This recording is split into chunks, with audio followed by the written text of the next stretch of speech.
When we started on Defender, I mean, we had no idea it was going to be a success. I knew nothing about video games, never designed a video game. Here I was, the designer of a video game. Had no idea what I was doing. Defender was the single biggest selling product that our company ever sold at that time or ever sold after that time. We sold over 60,000 coin-op units. At the time, these kids were used to playing stuff like Pong. They'd never seen anything like this. And I remember at that time saying, man, is this ingenious and inventive and much different than the very primitive blips and bleeps that you saw with Pong. The graphics were unbelievable for its time, even though it's almost laughable today. Defender was in production for a solid year plus. The earliest concept was a version of Space Invaders where you could shoot in 3 different directions, and it just sucked.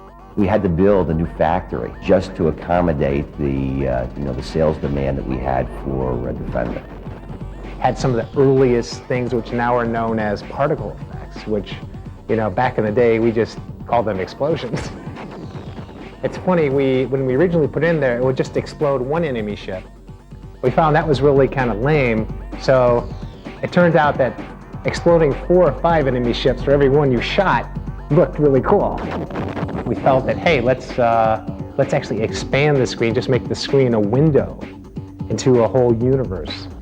And this buddy of mine, Steve Ritchie, says, hey, why don't you let the guy reverse and fly the other direction? It's like, okay, why not?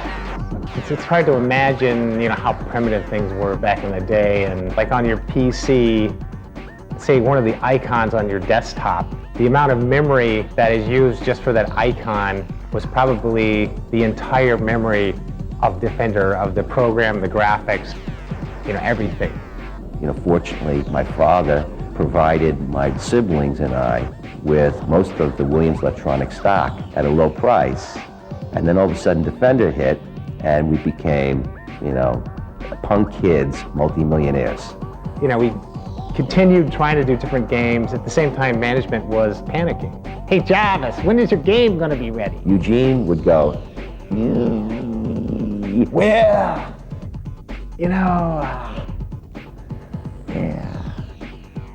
what day is it? Jarvis, where are you? You should be tip-tapping your keys on the keyboard. Is there anybody there? What the hell's going on? Question for you. What was the question?